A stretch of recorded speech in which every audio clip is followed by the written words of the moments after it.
Good afternoon, book lovers of the internet. Welcome or welcome back to my channel. If you're new here, make sure to subscribe because for every subscriber, I get a new subscriber and I also read a page from a book of my choice.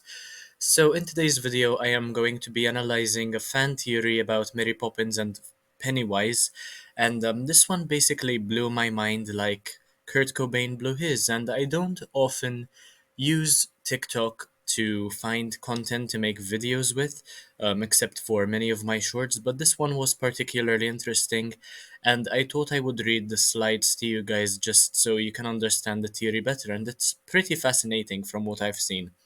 So basically, Pennywise and Mary Poppins are members of the same species and they work on the rules set out by Monsters Inc. I didn't immediately realize that Monsters Inc. would also be a part of this. Um, each returns every 20 something years, Pennywise every 27, Mary Poppins every 25 to regenerate energy from a new group of children, but they also have a tendency to return to those they met on their last visit. Pennywise returns to the losers, and Mary Poppins returns to the banks. So, if you're familiar with both Mary Poppins and Pennywise as I am, you will know what I am referring to over here. Um, Mary Poppins manages to maintain energy for 25 years despite interacting with less children than Pennywise requires for 27 years, as she relies on children's joy, unlike Pennywise, who relies on their fear. And as proven in Monsters Inc., children's laughter is worth more than their fear. So this is practically very, very mind blowing, very mind boggling as well that this fan theorist managed to combine Mary Poppins, Pennywise from It, and Monsters Inc. all in one.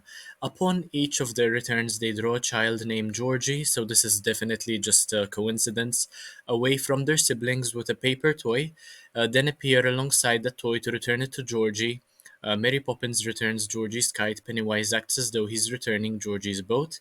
Um, each has the set same of powers in which they can take advantage of what lies in the children's minds. Mary Poppins uses their imagination and Pennywise uses their fear. To be fair with Pennywise, since he's a shapeshifter, he can really tell what all the kids are up to at any point. Mary Poppins does, though, rely on the imagination. Mary Poppins famously has a living reflection that can function separately from her, and the same thing with Pennywise because he is a shapeshifter after all, and he can do anything he pleases, basically. In each of these stories, the parents are oblivious to the fantastical situations being experienced by the children. With Pennywise, it is very horrifying, as a matter of fact, rather than fantastical or fascinating. Um, but it's very strange that the parents are never a part of this, and it might seem that it's always in the kids' imaginations, and that these things don't actually happen in real life. But in the bigger picture, I suppose it can serve as a sort of metaphor. The Losers Club forget their experiences as children until Pennywise returns, and although the bank's children do not forget Mary Poppins, they do forget that the magical experiences actually happened, and they remember Mary Poppins as just a nanny. So there is also this obstruction with memory, basically. Um, each has a love for singing and dancing, which should be obvious for Mary Poppins, but becomes clearer for Pennywise when you remember that he refers to himself as Pennywise the Dancing Clown, dances for Beverly in Chapter 1, and sings for Richie in Chapter 2. This is more of an act, in my opinion, to lure the kids into his trap and try to kill them to steal their fear. With Mary Poppins, it is more optimistic. It's definitely not as depressing as Pennywise, but that is just my opinion over here. I'm just analyzing this theory, by the way, so feel free to let me know if you have any thoughts that are different to mine in the comment section.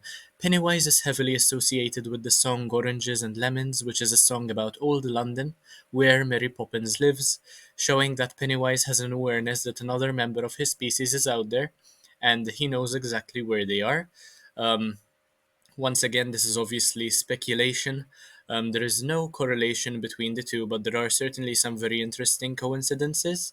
And Pennywise has a mystical light source called the Deadlights, and although we never see Mary Poppins' Deadlights, it is likely she has them too, as in Mary Poppins Returns, she creates an imaginary crowd of lamplighters to sing the song Trip a Little Light Fantastic once again, I think this is a lot of speculation over here, a bit of a big stretch as opposed to the first slides, which made some more sense, which may possibly be her way of convincing the children to look into her deadlights without scaring them into it.